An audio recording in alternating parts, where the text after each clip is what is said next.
When we hear the term video games, what do we think of? Pac-Man, Mario, Sonic? I went down to St Thomas Primary School to talk to teaching assistant and youth worker Martin Segal to get his views on the relationship between video games and education. Do the children at school often talk about video games? Yeah, very often. I think a lot of the kids' time outside of school is built around the computer games they play, and so they'll come in and often be excited about what they managed to achieve in their game the day before, or the new game they've got, or the game they want to get. So yeah, very often they talk about computer games. Do you find that it could affect their studies, and does this worry you? I think it definitely can affect their study. What worries me is probably more the fact that it affects every area of their life. Their whole time when they get home from school and when they go to bed will be on a computer game. So obviously, A, that means that they're not going to be doing any study, but also it means that they're not going to have much of a life. They're not going to be going out and playing with their friends. They're not going to be socialising in any way other than just playing games. So it does worry me, yeah. I think a big part of their lives are built around video games, maybe a bit too much. Perhaps computer games are a good thing for them, like such consoles as the Wii, are good for hand-eye coordination. Do schools kind of interpret? Yeah, definitely. I think we definitely see the advantage of computer games and technology, and so every class in my school has an interactive whiteboard.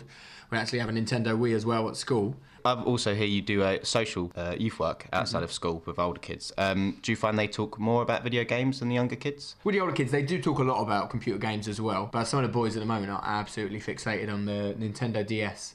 When you realise how much of their time is taken up by playing those games, that's what worries me. When you do youth work with the older kids, like teenagers, like you said earlier, 13, 14-year-olds, do you make sure that obviously the video games used aren't violent and that sort of stuff for them? Yeah, I think my number one priority is to make sure it's within the age range of the kids. So if the kid's 12 or 13, 14, we won't play anything that's a 15 or above. In terms of if it's violent or not, I think you're limited to what you can play if you don't allow any violence on your games, because if we're honest, the only good games and the only games that boys are interested in are either football games or violent games. So I would say, I do check with the parents first, and I wouldn't have a 13-year-old round and play an 18 Grand Theft Auto or anything like that. But I wouldn't have an issue with playing a shooting game or a fighting game if it was a 12 or below. I think it's exactly the same as with films. Kind of, I've not got an issue if it's within their age range and their parents haven't got a problem, then I'm fine with it.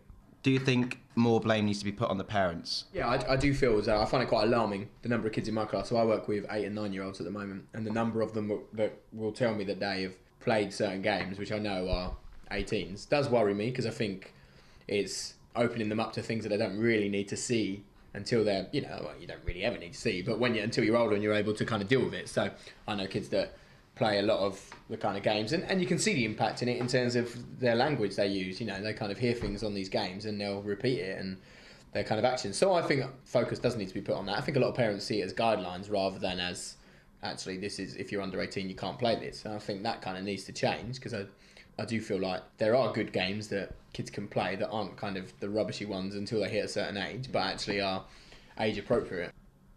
You said earlier the school has a Nintendo Wii. What sort of games does it have? Like, what games does it have for it, really? So the games we've got are, we've got Wii Sports, which obviously is a good one. We've got Just Dance, which is, the kids absolutely love that one. We've got a Safari game, which was more used as a kind of introduction for a literacy lesson to kind of get the kids using their imagination and kind of describing what they see. I think that's the only games we've got at the moment. We are looking to buy some more. The ones we go for are more the kind of active ones. We've got Mario Kart as well, which actually isn't very active at all, but the kids only really get to use it at Golden Time, which is the kind of Friday afternoon, well done, you made it through the week. Let's celebrate by having some fun. So they get to have half hour where some of the kids at the school will get to go and play on the Wii, and also in the after school clubs we sometimes use it as well, but that's pretty much it, the only time they get to use it. After speaking to mine, it seems that the schools are becoming more involved with technology and are using it for educational purposes. So it looks like a good relationship between the parents and the school is key to making sure that the kids get the best out of video games.